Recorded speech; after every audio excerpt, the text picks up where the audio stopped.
और क्या हाल है तुम लोगों का भाई। चलो आज आप लोगों को मैं मिलवाता हूँ अपने यहाँ के फाउंडेशन बैच के स्टूडेंट शशि रंजन से। तो बच्चा इस बार नीट क्रैक किया है और पूरा डिटेल अपने बारे में खुद बताएगा। मैं तो इतना ही बताऊंगा कि उसके दो बड़े भाई भी हमारे स्टूडेंट रहे हैं और वो भी सेलेक्ट होके दोनों डॉक्टर है। अभी एक तो क्लिनिक चला रहा है, कॉलेज में पढ़ रहा है और ये जा रहा है बहुत अच्छे रैंक, बहुत अच्छे परफॉर्मेंस के साथ जा रहा है। और शशि का ही भाई रवि रंजन, जिसके लिए हमारा एक्सपेक्टेशन इस बार अनफॉर्चुनेटली छूट गया है। दोनों भाई एक साथ फाउंडेशन बैच में था लेकिन छूट गया है। तो नेक्स्ट ईयर बिल्कुल बहुत अच्छे रैंक के साथ क्वालिफाई करेगा। दोनों भाई आज आया है, शशि और रवि। पहले तो शशि से बात करवाते हैं तुम लोगों का। पहले पूरा अच्छे से समझो कि सक्सेस कैसे मिलता है, तीनों सब्जेक्ट को कैसे पढ़ना चाहिए, बैलेंस कैसे बनाना चाहिए, ये सबसे अहम है। क्योंकि स्टूडेंट को सबसे मुश्किल टाइम जो होता है वो यही होता है, उसे यही नहीं पता चलता कि तीनों सब्जेक्ट हमें कैसे कमांड करना है, कितना टाइम देना है, कितना देर तक पढ़ना है। तो वो चीज़ें शशि बिल्कुल एक्सप्लेन करेगा आप लोगों के सामने। और दूसरा इंपॉर्टेंट चीज़ है, जैसे एक दौर होता है, तुम लोग बच बच के पढ़ने वाला कॉन्सेप्ट, जैसे कोरोना है तो अभी तो घर पे है, तो अभी ये है, तो ये भी बिल्कुल तुम लोगों को शेयर करेगा कि कोरोना के टाइम पे ये बच्चा कहाँ था, क्या कर रहा था, जब क्लासेस बंद हुआ तो यूट्यूब के लेक्चर्स देख रहे थे। तो ये सारे चीज़ों को वो एक्सप्लेन करेगा।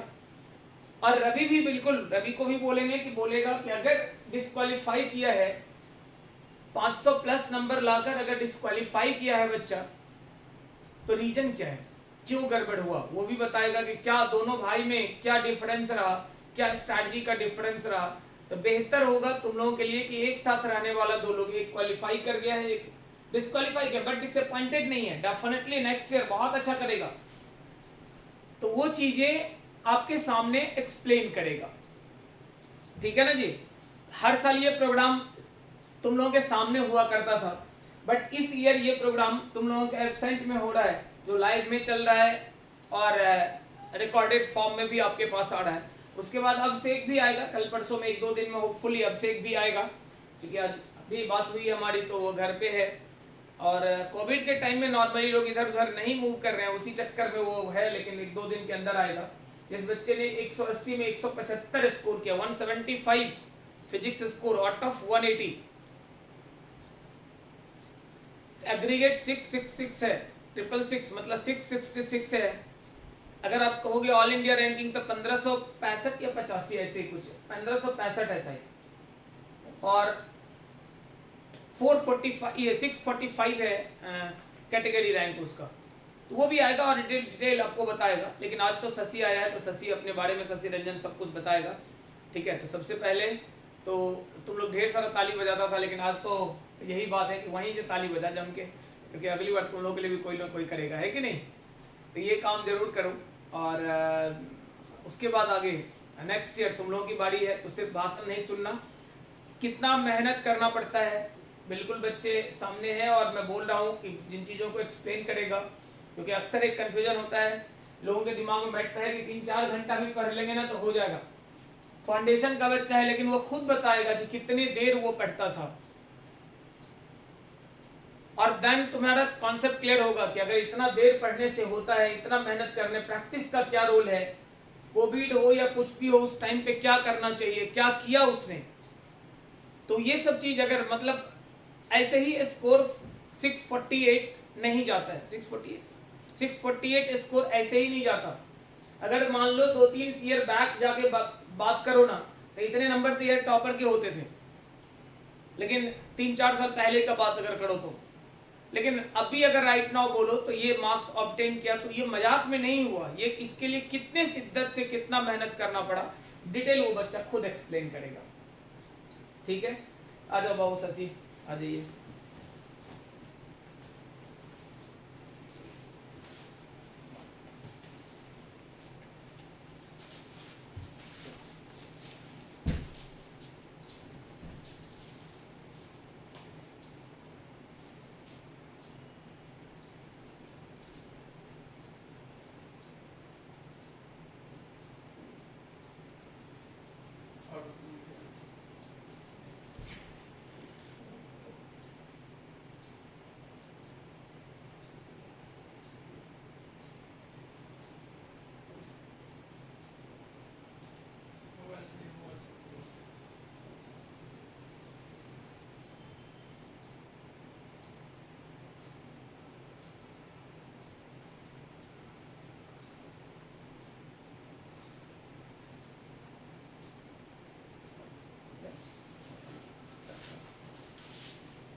हो गया, खींच लिया फोटो, मेरा आया ना जी। ठीक है, चलिए। तो अब खुश, बहुत खुश रहिए और बहुत अच्छा कीजिए कॉलेज में। माइक लगा लीजिए बाबू, माइक ये क्या हुआ, कॉलर में लग जाएगा।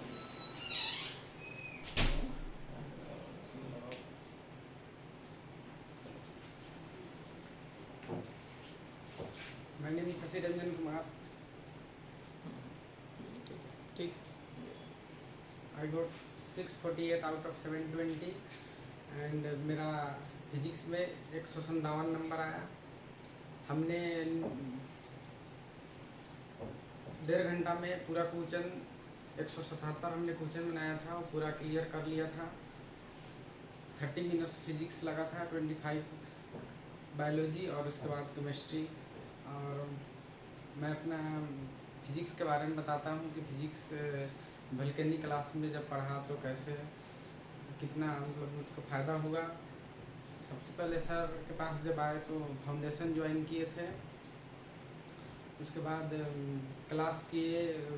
सर जो भी पढ़ाते थे नोट्स NTR सबको शॉर्ट नोट्स बनाते थे फिजिक्स में और उसको याद करते थे।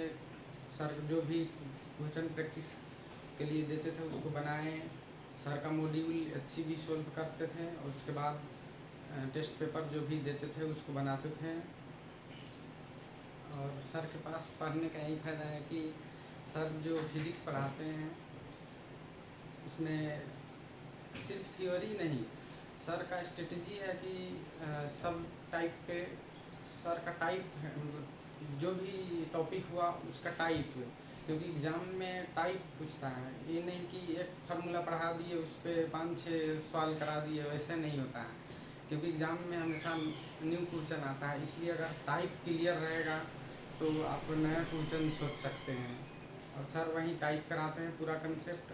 उसके बाद जो सर का MTR है उस मेथड से, क्योंकि नीट में जो 20 से 25 क्वेश्चन आपका MTR से पूरा क्लियर हो जाता है। अगर MTR अगर पूरे फिजिक्स का आपको याद है, स्टॉक है, तो पूरा आप 20 से 25 जल्द ही बना सकते हैं, क्योंकि 20 से 25 क्वेश्चन आपका MTR से ही रहता है।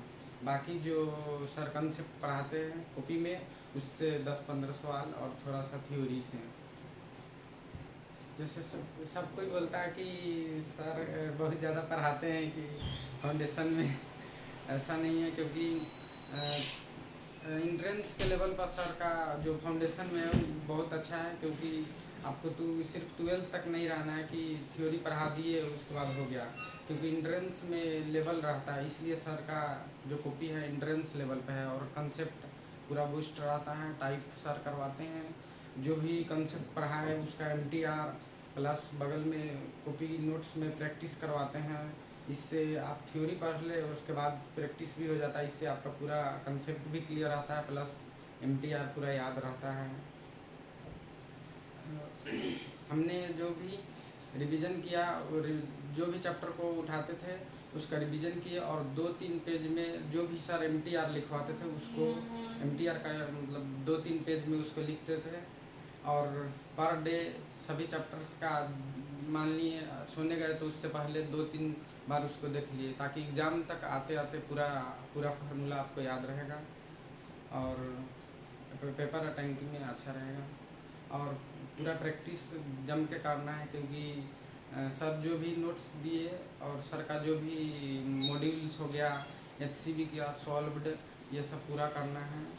सर का मॉड्यूल को 2 से 3 बार और पर डे एक सप्ताह में कम से कम आप 2 से 3 मॉक टेस्ट दें। उसको टाइमिंग सेट करके फिजिक्स का प्रैक्टिस करें, फिजिक्स में उसके बाद बायो केमिस्ट्री ये सब का, फिर उसके बाद उसको एनालाइज करें।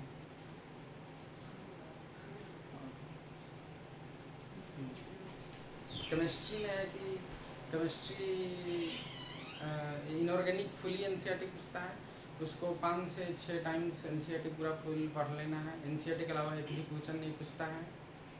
ऑर्गेनिक में भी पूरा NCERT। यहाँ पर सर पटना में 2-3 महीना 4 महीना UPSC ने GOC पढ़ाने में ही लगा देते हैं, इससे कुछ नहीं पूछता है। रिएक्शन मैकेनिज्म जो भी NCERT है उसको 2-3 पेज में पूरे रिएक्शन को रिएक्टेंट प्रोडक्ट ये सब को लिख कर और बार बार देखें। और जो से टॉपिक हो गया पॉलीमर बायोमोलिक्यूल्स, ये सब भी एनसीईआरटी टॉपिक से ही पूरा पढ़ें, क्योंकि ये सब जनरली बच्चा अवॉइड करता है। इससे भी 5-6 क्वेश्चन इस तरह आते हैं। फिजिकल में भी बेसिक है, फिजिक्स के जैसा पूरा फार्मूला बेस्ड क्वेश्चन ही आता है। बायो में पूरा फुली एनसीईआरटी, बायो एनसीईआरटी के अलावा कुछ नहीं। कम से कम एग्ज़ाम के समय तक 15 से 20 बार bio line by line NCERT पूरा कर लेना है। और एमजीजी ये सब का प्रैक्टिस, टेस्ट पेपर जो भी दिए आप जहाँ वहाँ पर प्रैक्टिस। फिजिक्स में जैसे 12th का टॉपिक्स हो गया तो इलेक्ट्रोस्टेट ये सब मिक्स क्वेश्चन, जैसे आपका मैकेनिक्स अगर अच्छा है तो मैकेनिक्स बेस्ड मिक्स क्वेश्चन आता है। इलेक्ट्रोमैग्नेटिज्म, मॉडर्न फिजिक्स ये सब अच्छा से कर लें, क्योंकि उसमें भी फार्मूला बेस्ड ही क्वेश्चन है। Photo electric effect, atoms nuclei ये सब पे फार्मूला बेस्ड ही आता है। और सेमीकंडक्टर ये सब है, इलेक्ट्रोमैग्नेटिक वेव्स, एनसीईआरटी इसका पूरा पढ़ लें।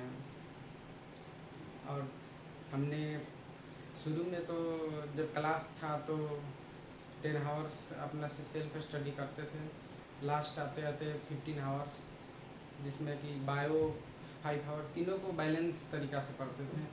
और फिजिक्स सपोज दैट कि 5 आवर्स पर है तो उसमें कम से कम 2.5 घंटा क्वेश्चन प्रैक्टिस करना है। और उसके जो भी बचे समय उसमें थ्योरी के थोड़ा सा थ्योरी कंसेप्ट, जो भी कंसेप्ट है उसको बढ़िया से एनालाइज करें लिख कर, इससे आपका फिजिक्स बेटर हो जाएगा। और जो भी क्वेश्चन प्रैक्टिस जम के करें फिजिक्स में, क्योंकि फिजिक्स अगर क्वेश्चन प्रैक्टिस ज़्यादा करते हैं तब आपको एग्ज़ाम में कम समय लगेगा। इस बार हमने फिजिक्स में 25 मिनट्स में पूरा फिजिक्स बना लिया था, क्योंकि क्वेश्चन प्रैक्टिस ज़्यादा किए थे। और पूरा एमटीआर भी सर का याद था, सर का एमटीआर बेस्ट है। और एमटीआर का सबका जितने भी चैप्टर्स है पूरा एमटीआर को स्टॉक्स बनाए 2-3 पेज में लिख कर, इससे आपको एग्ज़ाम के समय तक पूरा फार्मूला याद हो जाएगा। और प्रैक्टिस करने में मतलब अटेम्प्टिंग करने में अच्छा रहेगा, जल्दी अटेम्प्ट कर पाएंगे।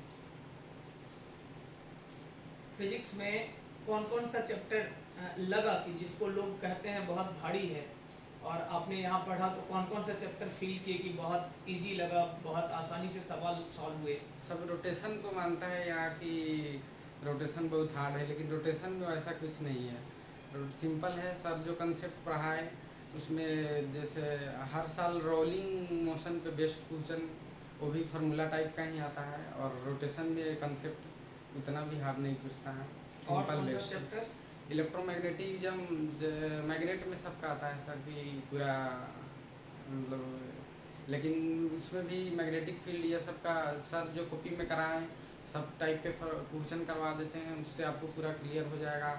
प्लस EMI SC सबसे आसान क्वेश्चन ही आता है, उतना भी हार्ड नहीं है जितना मानता है सब यहाँ पे। फिजिक्स कितना देर में टोटल स्कोर किए और कितना क्वेश्चन अटेम्प्ट किए थे? फिजिक्स में 44 क्वेश्चन अटेम्प्ट किए। 44 अटेम्प्ट किए। कितना टाइम लिए थे 44 के लिए? 25 से 30 मिनट लगा था। 25 से 30 मिनट में 44 क्वेश्चन अटेम्प्ट किए थे। Yes sir. पढ़ाई जब फिजिक्स का किए उसमें कॉपी का कितना बड़ा रोल है? कॉपी कैसा रोल प्ले किया आपके प्रिपरेशन में? कॉपी का बहुत बड़ा रोल है, क्योंकि आप जहाँ भी पढ़ते हैं अगर उन सर का नोट्स पढ़े तो बहुत अच्छा है, क्योंकि आपने जो लिखा हुआ होता है। सबसे पहले तो सपोज दैट इलेक्ट्रोस्टेट पढ़ना है तो इलेक्ट्रो सर का कॉपी स्टार्ट किए, सर उसमें जितना भी कंसेप्ट कराए उसको पढ़ लिए, सर बगल में क्वेश्चन भी करवाते हैं, इससे पूरा आपका क्लियर हो जाता है। और MTR जो भी है सब याद कर लिए। MTR का क्या है? MTR सबसे बेस्ट सर, क्या MTR जिंदाबाद है। MTR जिंदाबाद क्या है, क्या करता है MTR, क्या रोल प्ले करता है? MTR अगर आपको पूरा याद है तो MTR से है कि नीट में, क्योंकि इस बार या पिछले साल भी 20 से 25 क्वेश्चन MTR से सीख था, मतलब कुछ फार्मूला बेस्ड ही क्वेश्चन आता। तो MTR अगर याद है तो पूरा 20 से 25 जल्दी बना सकते हैं इस तरह। मतलब बुक क्या लिखा हुआ फार्मूला है या वो अलग फार्मूला है MTR जिससे और आसान हो जाता है सवाल? नहीं, बुक की तरह नहीं है सर, सर अलग से अपना मतलब टेक्निक है सर का, जिसमें बड़ा से बड़ा सवाल छोटा हो जाता है। Yes sir. एक पेज का सवाल एक लाइन में बनता है। सही ना? Yes sir. और बाकी जो दोस्त आपके अलग अलग जगह पढ़ते हैं, अलग अलग जगह पढ़ रहे थे, उनके कंपैरिजन में क्या फील किए आप, क्या डिफरेंस लगा, क्या फील किए? और सब जो कंपैरिजन है कि जैसे सिर्फ थ्योरी पढ़ाते गए, फाउंडेशन में होता है कि सिर्फ थ्योरी पढ़ाते गए और प्रॉब्लम प्रैक्टिस नहीं होता है, जिसके कारण फिर उसको टारगेट करना पड़ता है। लेकिन सर के पास ये है कि सर पूरा कंसेप्ट कराए, उसके बाद बगल में पूरा क्वेश्चन भी करवा देते हैं, सारा टाइप काइनेमेटिक्स में जैसे पूछता है पूरा टाइप सर पूरा प्रॉब्लम करवाते हैं। मैकेनिक्स ये सब बहुत अच्छा है। कोई ऐसा भी चैप्टर लगा जिसमें फिजिक्स में कि अच्छा से नहीं पढ़ाया गया? नहीं सर, ऐसा कोई नहीं लगा, सारे चैप्टर को पूरा क्या कोई एडिशनल भी बुक कुछ अलग से पढ़ना पड़ा फिजिक्स के लिए, या कॉपी पढ़ना काफी है? नहीं सर, कॉपी बेस्ट है। कॉपी और HCB का सर जो थ्योरी हो गया, थ्योरी के लिए HCB और उनका जो सोल्व्ड एग्जांपल्स हैं ये सब। और HCB का प्रॉब्लम तो क्लासरूम में होता है कि नहीं हुआ? सर HCB का पूरा क्लासरूम में हुआ था, तो उससे हम लोग HCB का भी कर लिए थे और सोल्व्ड एग्जांपल भी और थ्योरी भी उनका बेस्ट है। मेडिकल का बच्चा, मेडिकल प्रिपरेशन वाला अक्सर ये कहता है कि HCB करना जरूरी नहीं है, और हमारे इंस्टीट्यूट के बारे में भी लोगों का ओपिनियन होता है कि आनंद सर मेडिकल के हिसाब से बहुत ऊपर लेवल पे पढ़ाते हैं, और फाउंडेशन के लिए तो खैर बहुत ऊपर पढ़ाते हैं। क्या है इसमें, क्या सच है भाई, ये बताओ। ऐसा बात नहीं है, क्योंकि इंट्रेंस धीरे धीरे लेवल पे जा, मतलब बेसिक लेवल ही है, मतलब टाइप सर करवाते हैं, इससे पूरा प्रॉब्लम बन जाता है। ऐसा मतलब नहीं है कि तो सभी चैप्टर बैलेंस पढ़ाया गया। अच्छा, बोर्ड एग्जाम के बारे में एक बच्चों का ओपिनियन होता है कि एंट्रेंस के तैयारी में बोर्ड एग्जाम का, हमारे इंस्टीट्यूट के बारे में ये भी कहा जाता है कि आनंद सर से पढ़ रहे हो तो IIT मेडिकल तो होगा, लेकिन बोर्ड में दिक्कत होगा। क्या ये सही है? बोर्ड के नहीं सर, बोर्ड में दिक्कत नहीं है, क्योंकि मान लीजिए फरवरी में एग्ज़ाम है, तो बोर्ड के फरवरी से पहले 3 मंथ तक आप पूरा 12th का रिवीजन कर जाए, इससे आपको नीट में भी अच्छा रहेगा और 12th भी हो जाएगा। फिर उसके बाद 12th देकर आए, उसके बाद 11th का रिवीजन कर ली, इससे आपका पूरा फिजिक्स बैलेंस हो जाएगा और सब भी सब्जेक्ट 3 महीना तक पूरा 12th पढ़ना है। और उसके क्योंकि आजकल 12th में भी पूरा क्वेश्चन पे ज़्यादा ही पूछ रहा है, MCQ इस तरह पूरा कवर हो जाता है। तो ये जो है ओपिनियन कि बोर्ड के लिए नहीं, बोर्ड के लिए थ्योरी पूछता है, आनंद सर थ्योरी नहीं पढ़ाते हैं, क्या ऐसा फील किए कभी? नहीं सर, बोर्ड में डेरिवेशन पूछता है तो डेरिवेशन तो सर पूरा कराते हैं, उसके बाद MTR रहता है। कहानी नहीं लिखवाते हैं? कहानी नहीं कि इतना बड़ा कहानी लिखा दे, उसका कोई मतलब नहीं है। इससे स्टोरी का क्या कोई रोल है? बहुत सारे बच्चे स्टोरी पढ़ते हैं, उसका क्या कोई स्टोरी रोल का है? कोई रोल नहीं है। नीट में कभी कोई स्टोरी नहीं पूछता है, सिर्फ प्रॉब्लम पूछता है और उससे जो भी रिलेटेड मतलब कंसेप्ट है उसको पूछता है। थ्योरी का कोई नहीं है, स्टोरी का। अच्छा, कॉन्सेप्ट जो पढ़ाते हैं वो पॉइंट वाइज पढ़ाते हैं, क्या उसका फायदा होता है? क्योंकि एरो कर करके कहानी लिखाने के बजाय एरो कर करके पॉइंट लिखाते हैं, यस सर। क्या याद करने में उसका फायदा होता है? यस सर, इसका फ़ायदा यही है कि आपको एक बार बड़ा बड़ा नहीं है, एक अलग अलग मतलब पॉइंट वाइज सर लिखवाते हैं, इससे पढ़ने में आसानी होता है, आपको कंसेप्ट भी पूरा याद रहता है। क्योंकि कुछ क्वेश्चन 5-6 क्वेश्चन तो थ्योरी बेस्ड, जो सर जो पॉइंट वाइज करके लिखवाए वो सबसे क्लियर हो जाता है। ट्रेडिशनल फार्मूला जो बुक में रहता है उसके जगह पे जो MTR हम लोग लिखते हैं, वो कितना % का फर्क डालता है? अगर टाइम के बल बोले, जिस सवाल को 3 मिनट, 4 मिनट, 5 मिनट में सवाल सॉल्व होता है, MTR जो अपना नया कॉन्सेप्ट है हम लोग का, मतलब एकदम अलग सा होता है, क्योंकि वो बुक में नहीं लिखा होता, तो 5 मिनट में बनने वाला, 4 मिनट में बनने वाला उस सवाल को कितने मिनट, कितने सेकंड में बना देता है ये? अगर NTR तो बेस्ट है, क्योंकि अगर MTR आपको याद है तो 4 मिनट 5 मिनट भी नहीं लगा, 1 सेकंड 2 सेकंड में आप फार्मूला लिखे, उसके बाद मान पुट किए और आंसर आ जाता है। हाँ, मतलब 20-30 सेकंड में, होपफुली 20-30 सेकंड में पूरा क्वेश्चन बन जाता है। ऐसा कितना क्वेश्चन नीट में होता है जिसमें जो 30 सेकंड के एवरेज में बन जाए? 20 से 25 क्वेश्चन सर MTR बेस्ट। इसका मतलब आपने भी 25 क्वेश्चन को करीब 10-12 मिनट में 10-12 मिनट में यस सर कर लिया था। अब बाकी 15 बाकी मिनट जो में भी मतलब प्रॉब्लम था सर, उसको कैलकुलेशन बेस्ड था तो थोड़ा कैलकुलेशन में टाइम लगा, लेकिन टोटल 30 मिनट में आपने कर लिया। 30 मिनट में सर पूरा कर लिए। तो ओवरऑल फिजिक्स के बारे में क्या ओपिनियन है? ओवरऑल फिजिक्स का पढ़ाई वोल्केनिक क्लासेस का कैसा है? ओवरऑल क्या रेटिंग करेंगे, कैसा? फिजिक्स तो यहाँ का बहुत अच्छा है, क्योंकि अगर आप यहाँ पढ़ते हैं तो आपका सारा कंसेप्ट, सब टॉपिक का पूरा फिजिक्स, जितना भी टॉपिक, कोई टॉपिक छोड़ा नहीं जाता है, पूरा टॉपिक पढ़ना है। और प्रॉब्लम प्रैक्टिस तो हो ही जाता है, सर क्लास में भी एचसी भी अपने मॉड्यूल का भी पूरा करवाते हैं। आप मॉड्यूल को कम से कम 2-3 बार एग्ज़ाम से पहले पूरा बना लें, और एमटीआर को पूरा जो भी चैप्टर पढ़े रिवीजन किए कॉपी से, उसको एमटीआर को 2-3 पेज में लिख लिए और दीवार के सामने चिपका कर और उसको रोज़ देखते रहें। अच्छा, बहुत सारे बच्चों का ये ओपिनियन होता है कि बहुत दबाव बनाते हैं पढ़ाने के दौरान, थोड़ा डरता है लोग। क्या होता है, क्या है ये सच? क्या उसका फ़ायदा होता है? प्रेशर बना के, प्रेशर रहता है बिल्कुल, डेफिनेटली मैं भी बोलता हूँ, मैं पढ़ाता हूँ तो प्रेशर रहता है थोड़ा। ये फार्मूला याद करने के लिए मैं बोलता हूँ तो ये मेरे नॉलेज में भी है, लेकिन ये फ़ायदा देता है या नुकसान देता है? फार्मूला याद का बहुत फ़ायदा है, क्योंकि अगर आपको फार्मूला याद है तो अगर फार्मूला बेस्ड क्वेश्चन बनाए इस तरह आपको याद रहेगा तो बहुत जल्द क्वेश्चन बना सकते हैं। तो क्लासरूम में जो एक प्रेशर रहता है, क्लासरूम में जो प्रेशर क्रिएट करते हैं, उसका फ़ायदा होता है, क्या लगता है? प्रेशर ज़रूरी है, क्योंकि बिना प्रेशर के अगर सीधे ऐसे ही पढ़ेंगे तो कुछ नहीं होता है। प्रेशर सर जो बनाए, फार्मूला जो भी पूछते हैं क्लास में, बहुत ज़रूरी है, क्योंकि उस पर बेस्ट क्वेश्चन आता है और पेपर सॉल्व करने में भी अच्छा रहता है।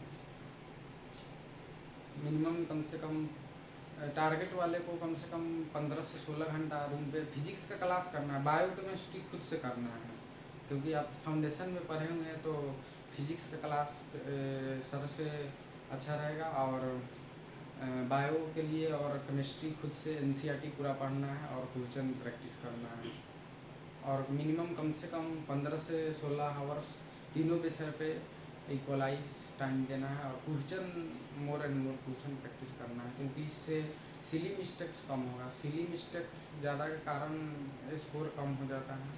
उस पर मान लीजिए कोई भी टेस्ट पेपर दिए तो उसमें जो भी करेक्ट इनकरेक्ट है उसको ध्यान से अंडरलाइन करके पूरा मतलब मोर एंड मोर क्वेश्चन बनाने से इससे सिली मिस्टेक मिनिमाइज हो जाएगा और अच्छा स्कोर कर सकते हैं आप। अच्छा, ये जो होता है कि टारगेट बैच में बच्चे टारगेट में अगेन एंड अगेन, एक बार तो ठीक है फाउंडेशन में किया, टारगेट में करता है, लेकिन बार बार लोग जो बच्चे रिपीटर्स हैं उनके लिए स्पेशली बोलूँगा कि रिपीटर्स बड़ा कन्फ्यूजन में रहता है, और वो तीनों सब्जेक्ट का क्लासेज ज्वाइन करता है, बार बार तीनों सब्जेक्ट पढ़ता है, फिजिक्स केमिस्ट्री बायो। तो क्या उससे टाइम का प्रॉब्लम होता है? क्या दिक्कत है? क्या करना चाहिए उसको? सही का क्या है तरीका? टारगेट वाले को सही तरीका है कि अगर तीनों क्लास पकड़ रहे तो खुद से सेल्फ स्टडी का टाइम नहीं मिलता है, और सबसे इम्पोर्टेंट है एग्ज़ाम के लिए कि सेल्फ स्टडी जितना ज़्यादा करेंगे उससे आपको अच्छा रहेगा। फिजिक्स का क्लास कर सकते हैं, लेकिन बायो जो भी फाउंडेशन में पढ़े वही, और केमिस्ट्री भी वही है, सिर्फ उसमें एनसीईआरटी को बार बार पढ़ना है। एनसीईआरटी केमिस्ट्री में हो गया, इनऑर्गेनिक ऑर्गेनिक फिजिकल भी इवन एनसीईआरटी से ही करना है। बायो को एग्ज़ाम तक 15 से 20 बार कम से कम लाइन बाय लाइन पूरा याद होना चाहिए। उसके लिए क्लास नहीं ज़रूरी है, क्योंकि नीट में 90 में कम से कम 85+ क्वेश्चन एनसीईआरटी से ही आता है, तो टारगेट वालों को फिर से क्लास करने का कोई मतलब नहीं है। इस तरह आपको सेल्फ स्टडी का समय नहीं मिलेगा। अगर सेल्फ स्टडी ज़्यादा करेंगे तो क्वेश्चन प्रैक्टिस ज़्यादा होगा, इससे स्कोर अच्छा हो जाएगा। तीनों सब्जेक्ट का आपका स्कोर क्या क्या रहा? Physics chemistry bio. फिजिक्स में कितना है? फिजिक्स में 157 है, केमिस्ट्री केमिस्ट्री 167 है, बायो 324 मार्क्स है।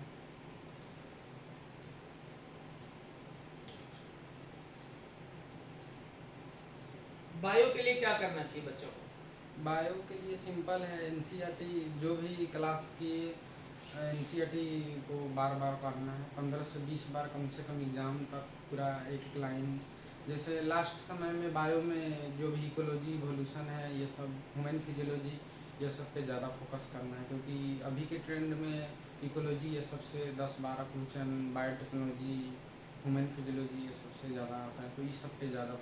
एनसीईआरटी के अलावा कोई बुक हमने नहीं फॉलो किया था, क्योंकि वो सब टाइम, अगर आप KVPY ये सब के लिए करते हैं तो ट्रूमैन, कैम्ब्रिज ये सब फॉलो कर सकते हैं, लेकिन नीट के लिए ऐसा कोई बुक फॉलो करने का कोई मतलब नहीं है, उस टाइम वेस्ट है, क्योंकि एनसीईआरटी के अलावा कुछ पूछता ही नहीं है। अब भी एनसीईआरटी पढ़े लगातार yes sir, again fully NCERT again again पूरा, कम से कम 15 से 20 बार पूरा हर एक चैप्टर को पढ़ लेना है। केमिस्ट्री का भी स्कोर अच्छा है, तो क्या केमिस्ट्री के लिए भाग दौड़ करके सब्जेक्ट करना जरूरी है या फिर एनसीईआरटी आपने किया, क्या किया आपने? इनऑर्गेनिक में तो फुली एनसीईआरटी के अलावा एक भी क्वेश्चन आउट ही नहीं पूछता है। और जैसे बहुत और इनऑर्गेनिक में बहुत सारा चैप्टर है, जैसे और ऑर्गेनिक में कि बच्चा अवॉइड कर देता है, जैसे पॉलीमर हो गया, बायोमोलिक्यूल्स, ये सब को शुरू से ही पढ़ना है, छोटा छोटा नोट्स बना लेना है। और इससे 5-6 क्वेश्चन तो पर ईयर पूछता है। इस सब के लिए कोई टीचर्स की ज़रूरत नहीं है, खुद से भी हो सकता है। और ऑर्गेनिक है तो ऑर्गेनिक में एनसीईआरटी फुली पूछता है, उसमें जितने भी नेम्ड रिएक्शन है, जैसे शुरू में कोई भी टॉपिक एनसीईआरटी का है तो ऑर्गेनिक में आईपीएससी नेम दिया रहता है, तो आईपीएससी उसी से कर लिए। और नेम्ड रिएक्शन है तो उसको 3-4 पेज में प्रत्येक चैप्टर में पूरा रिएक्शन इंटरमीडिएट जो है, और एनसीईआरटी में ही जो मैकेनिज्म दिया रहता है उसी को कर ले तो अच्छा हो जाएगा, क्योंकि उसका आउटी से कोई मतलब नहीं। फिजिकल में है तो फिजिकल में क्वेश्चन प्रैक्टिस फिजिक्स जैसा, उससे आपको पूरा फिजिकल भी अच्छा हो जाएगा। क्योंकि फिजिकल में शुरू में बहुत सारा है कि कोई बुक करने लगता है, उसका कोई मतलब नहीं है। एनसीईआरटी से पूरा, और जो भी सर के पढ़े उनका मर्जी हो गया। यहाँ पढ़ाई करने के दौरान क्या फील किया, फिजिक्स के क्लास में कैसा लगा? क्या डिस्कम्फर्ट जोन में रहे, बड़ा दिक्कत होता है, बहुत सारी तरह की समस्याएं जैसा लोग बोलते हैं, या कोई दिक्कत नहीं था, सब अच्छा लगा, सब कुछ स्मूथ गोइंग ऑन रहा? सब कुछ अच्छा रहा, स्मूथ गोइंग ही, क्योंकि सर मानिए जितना बजे क्लास स्टार्ट किया है उसके बाद सर पढ़ाए, बीच बीच में सर फार्मूला पूछते थे उठाकर, इससे आपको मतलब पूरा क्लियर रहता है, कोई मतलब प्रेशर ज़्यादा नहीं था। ओवरऑल फिजिक्स का पढ़ाई इंस्टीट्यूट से आप सेटिस्फाइड हो कि फिजिक्स जहाँ पकड़े सही पकड़े? यस सर, फिजिक्स तो, क्योंकि अगर फिजिक्स में स्कोर नहीं होगा तो फिर 650 प्लस नंबर नहीं आ सकता है। बहुत सारे लोगों का ये भी कहना होता है कि फिजिक्स में बहुत ज़्यादा मार्क्स लाने की ज़रूरत नहीं है, कम क्वेश्चन करोगे तब भी हो जाएगा, क्या ये कहाँ तक सच है? ऐसा नहीं है, क्योंकि फिजिक्स में आपको पूरा करना पड़ेगा। फिजिक्स 45 में से कम 42-43 तो आपका करेक्ट होना चाहिए। 150 प्लस फिजिक्स आएगा तभी आप 650 तक आंकड़ा पार कर सकते हैं। फिजिक्स पूरा जरूरी है, और फिजिक्स ऐसा भी हार्ड नहीं है कि सब मानता है, कोई मतलब ये थी नहीं है। अच्छा से अगर कंसेप्ट क्लियर रहेगा तो आराम से हो सकता है। क्या लगा यहाँ पढ़ने के दौरान कि फिजिक्स का में कोई दिक्कत तो नहीं लगा, सब सही रहा फिजिक्स में? यस सर, फिजिक्स सब सही रहा, जो भी डाउट होता था सर के पास पूछते थे। सर क्लास में भी HCV ये सब तो करवाते थे, तो इससे प्रॉब्लम स्ट्रेटजी मतलब क्लियर होता गया, और प्रैक्टिस किया, मोर एंड मोर क्वेश्चन बनाए, जिसके कारण स्कोर हो गया पूरा। बाहर निकलने पे तो बहुत सारा बच्चा बैचमेंट मिलता होगा, कहता होगा इतना पढ़ने का जरूरत नहीं है, HCV बना रहा है, मेडिकल के हो, ये सभी प्रॉब्लम कभी फेस किए क्या, कभी लगा ऐसा? ऐसे या सर बोलता था सब कि सर बहुत पढ़ाते हैं, लेकिन ऐसा बात नहीं है। और सब टीचर है जैसे कि सिर्फ थ्योरी पढ़ाते गए, एक फार्मूला बताया उस पर 5-6 क्वेश्चन, उसका कोई मतलब नहीं है। एक सेम टाइप का फार्मूला से 5-6 क्वेश्चन कोई ज़रूरी नहीं है। सर का मेन ये है कि सर टाइप करवाते हैं, इस तरह अगर टाइप क्लियर रहेगा तो एग्ज़ाम में, क्योंकि न्यू क्वेश्चन आता है, तो जब आप टाइप करे रहिएगा तो आपको प्रॉब्लम प्रैक्टिस में बहुत अच्छा रहेगा। HCV भी ज़रूरी है सर, अच्छा है। HCV का बेसिक अगर टाइम मिले तो NCERT का टॉपिक जैसे सेमीकंडक्टर ये सब NCERT से भी पढ़ सकते हैं, उसका क्वेश्चन कर सकते हैं। यहाँ जो टेस्ट होता था यहाँ, यस सर, कैसा रहा टेस्ट में? टेस्ट का फायदा हुआ कुछ? टेस्ट का तो बहुत फायदा हुआ, क्योंकि अगर आप हर एक चैप्टर का ख़त्म चैप्टर होने के बाद टेस्ट देते हैं, इससे आपको पता चलेगा कि इस टेस्ट में कितना इम्प्रूव हुआ। और फिर उसका टेस्ट देने के बाद फिर रूम पे गए, उसके बाद फिर से उसको बनाएं, फिर से एनालाइज किए कहाँ गलती हुआ। इससे अगर आप बार बार करते हैं तो फिजिक्स में स्कोर बढ़िया हो जाएगा। अच्छा, अब ये लॉकडाउन के दौरान कहाँ थे? पटना में, घर पे? लॉकडाउन के दौरान पटना में ही थे, क्योंकि मान लीजिए कि अगर आप भी सभी के जैसा करिएगा तो अच्छा स्कोर नहीं कर। लॉकडाउन में पूरा फ़ायदा उठाएं, खुली 15 घंटा प्लस पढ़ते थे, तीनों इक्वलाइज करके, क्योंकि और सब की तरह अगर मान लीजिए होगा तो फिर स्कोर नहीं हो पाएगा। कभी लगा कि लॉकडाउन में कोरोना बहुत है, पटना से घर चला जाए, दिक्कत लगा है? ऐसा तो नहीं लगा। नहीं लगा ना? 5 महीना में कभी निकले ही नहीं रूम से नीचे में। रूम से नहीं निकले कभी? नहीं। एक बार सर मार्च में जब बंद हुआ, उसके बाद एग्ज़ाम के एक दिन पहले 13 को एग्ज़ाम था तो 12 को निकले थे। मतलब इतना दिन तक कंप्लीट रूम में रहे? एकदम पूरा दिन में और हम नहीं बाकी निकलते थे। पापा सब मैनेज कर रहे थे? पापा सब मैनेज कर रहे थे। बस घर से निकलने का कोई ज़रूरत नहीं था? नहीं। तो ऐसा लगा कि बहुत दिन से घर में बंद है, एकदम बड़ा ज़िंदगी अजीब सा नहीं, है? ऐसा कभी नहीं लगा, कभी भी स्ट्रेस मतलब फील नहीं हुआ, क्योंकि पढ़ने में बहुत मज़ा आता था। जितना 15-20 तीनों सब्जेक्ट प्रैक्टिस कर रहे हैं, मान लीजिए पढ़ने का मन नहीं किया, कोई थ्योरी हो रही तो प्रॉब्लम प्रैक्टिस कर रहा है, इससे मज़ा आता था। फिजिक्स का क्वेश्चन बनाते में बहुत मज़ा आता था। कम से कम लास्ट समय में 2-3 टेस्ट पेपर का तीनों का कवर कर लेते थे। शुरू में तो फिजिक्स में टाइम लगता है, मान लीजिए 45 मिनट बैठे तो आप 30-35 ज़्यादा से ज़्यादा कर पाइए, लेकिन अगर लगातार करते हैं तो लास्ट समय आते आते फिजिक्स में अच्छा स्कोर हो जाता है, अगर आप रूम पे ही खुद से मॉक टेस्ट ये सब बनाते हैं तो बहुत हाँ, अच्छा। मुझे जैसे याद है कि आप लोग जब ज्वाइन किए थे बाबू, तो शायद एक बार स्टार्टिंग में ही कुछ दिन बाद मिले थे तो बोले थे सर सवाल तो बनता है, बड़ा टाइम लगता है। Yes sir. बनता है लेकिन बहुत दिक्कत, समय लगता है। शुरू में सबको प्रॉब्लम होता है, क्योंकि गांव से आए हुए रहते हैं बिहार बोर्ड के बच्चे, तो उसको धीरे धीरे लगता है कि लेकिन अगर आप कंटिन्यूअस क्लास करते हैं तो पूरा फ़ायदा है, धीरे धीरे सब मैनेज हो जाता है। और शुरू में कष्ट ज़रूरी होता है, क्योंकि बिना कष्ट के तो कुछ नहीं होता है।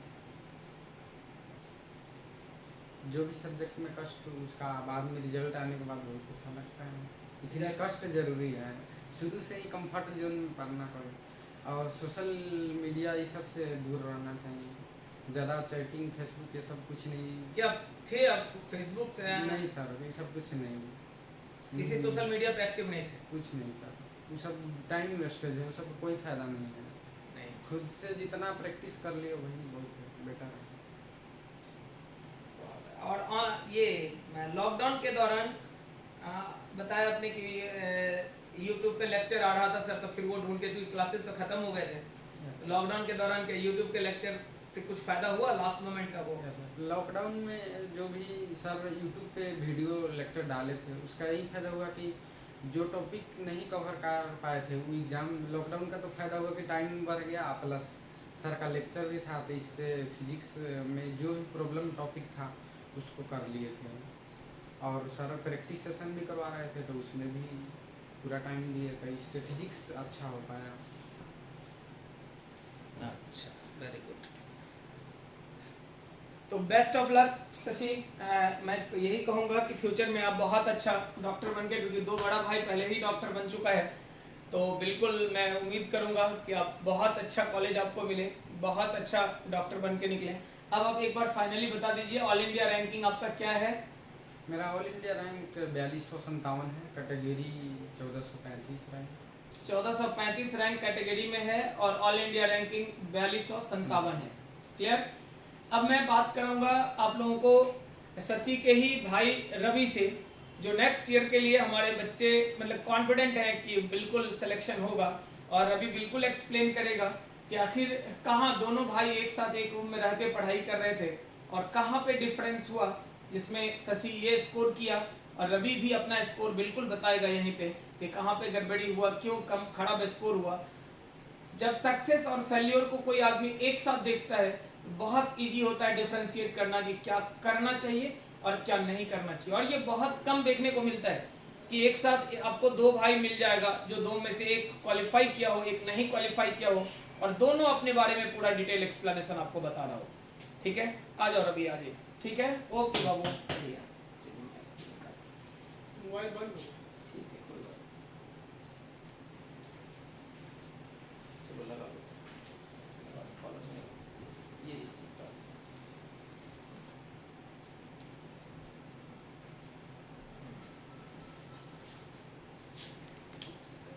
बताओ रवि।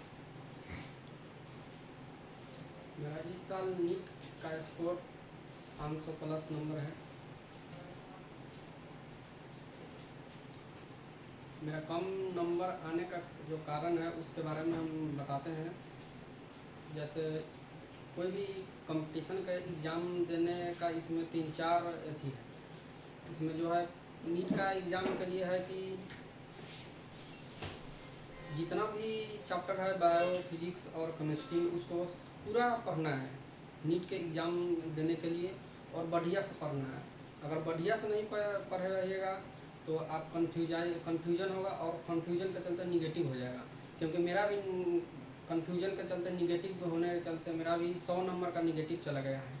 इसलिए इसमें बढ़िया से पढ़ना है और जितना भी चैप्टर है सभी को पढ़ना है, और प्रैक्टिस ज़्यादा से ज़्यादा करें। क्योंकि हम कम प्रैक्टिस किए थे इसलिए थोड़ा ज़्यादा कन्फ्यूजन हो गया, जिससे निगेटिव में चला गया है।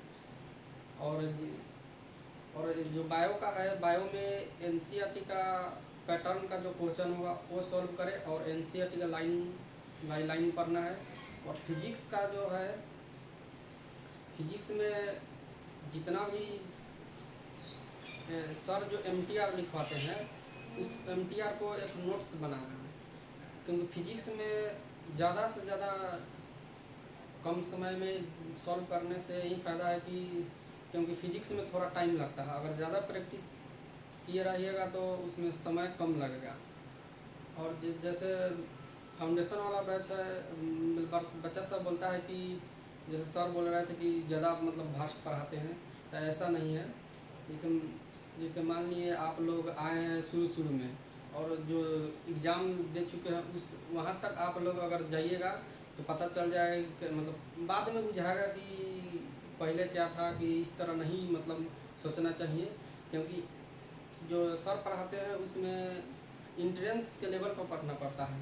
क्योंकि आप शुरू में आए तो कुछ नहीं जान रहे क्या पढ़ना है नहीं पढ़ना है, इसलिए सर जो बोले वो करना चाहिए। सर प्रेशर देते हैं नहीं, वो फार्मूला कहते हैं जिसे याद करके, वो तो सबका कर्तव्य बनता है कि फार्मूला याद करके आए।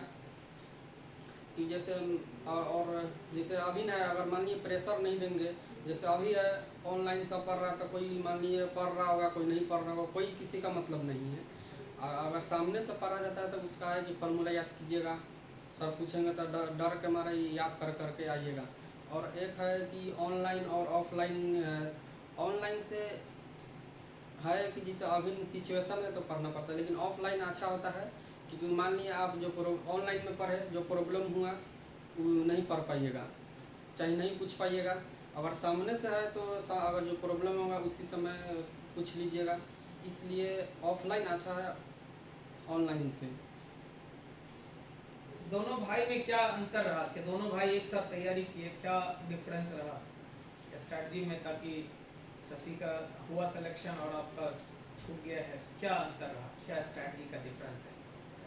डिफरेंस है कि जैसे थोड़ा कम, जैसे कोई भी अगर कोई भी है टॉपिक उसको चाहिए प्रैक्टिस ज़्यादा से ज़्यादा करें। क्योंकि हम प्रैक्टिस कम किए थे या ज़्यादा से ज़्यादा पढ़े, क्योंकि ज़्यादा से पढ़ने से होता है कि कन्फ्यूजन नहीं होता, और वहीं कम थोड़ा पढ़े थे तो कन्फ्यूजन हो गया, जिसके चलते निगेटिव में चला गया था। पढ़ाई दोनों भाई बराबर करते थे? हाँ, पढ़ाई तो बराबर था, लेकिन फिर थोड़ा कम हो गया, कन्फ्यूजन ज़्यादा हो गया क्योंकि कम पढ़े थे। अच्छा, अब रूम में रह के हाँ, लॉकडाउन के दौरान कंप्लीट यहीं थे? हाँ, जैसे मान लीजिए सोचता है कि छुट्टी हो गया घर चले, आप एक बार नीट का एग्ज़ाम दे दीजिए, रिजल्ट आ जाए उसके बाद छुट्टी मनाइए, क्योंकि वो सब एक्स्ट्रा टाइम मिलता है। अगर आप छुट्टी मनाइएगा तो वो सब नॉर्मल बच्चा के लिए तरह हो जाएगा, और क्या कि उसमें 100 में से आप 50 जो रहता है उसमें वही रहता है। अगर आप उससे अलग रहिएगा तो रिजल्ट की संभावना बढ़ जाती है।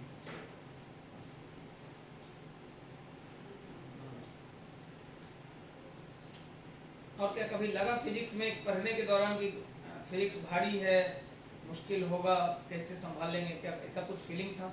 ऐसा फीलिंग नहीं, बस था कि नीट निकालना है, सर जो भी पढ़ा है उसको पढ़ना चाहिए। क्योंकि कैसा लगा पूरे पढ़ाई के दौरान, फिजिक्स पढ़ने के दौरान क्लासरूम में क्या फील किए, पूरे क्लासरूम का क्या एक्सपीरियंस है? मतलब जो सर पढ़ाते थे उसको समझते थे, दिक्कत होता था वो ऑफिस में पूछते थे। उसके बाद जो सर होमवर्क देते हैं उसको ज़रूर बनाना है, क्योंकि उसका सॉल्यूशन सर खुद क्लासरूम में ही करवा देते थे, और जो दिक्कत है वो वहाँ भी पूछ सकते हैं। और जो बुक का है वो तो बता दिया है, वही पढ़ना है।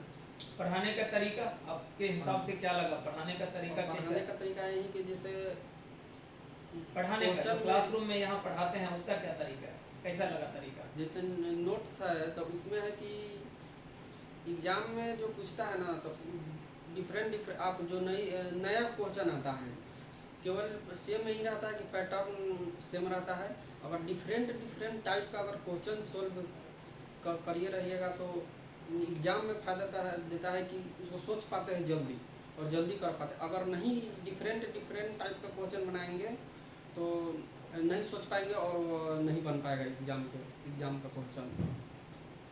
और जो सर जो टेस्ट लेते हैं जो उसको आप लोग क्या कीजिए कि उसको रख कर बार बार उसको बनाइए, और उसको पूरा मतलब जो बढ़िया क्वेश्चन है उसको मार्क करके रखना है, क्योंकि एग्ज़ाम के समय में फ़ायदा देता है। और सभी टेस्ट दे, क्योंकि टेस्ट से ही फ़ायदा उसका एनालाइज करे। और टारगेट बैच का है कि उसको कम, अभी से तो कम समय है, आप केवल अगर फिजिक्स में दिक्कत है तो केवल फिजिक्स का ही क्लास करें, दूसरा क्लास नहीं करें, क्योंकि उससे टाइम का वेस्ट होगा। और रूम पर ज़्यादा से ज़्यादा पढ़ें, सेल्फ स्टडी ज़्यादा करना है और प्रैक्टिस ज़्यादा से ज़्यादा करें। ठीक है Ravi, best of luck, next year के लिए बिल्कुल अच्छा होगा, ठीक है ना?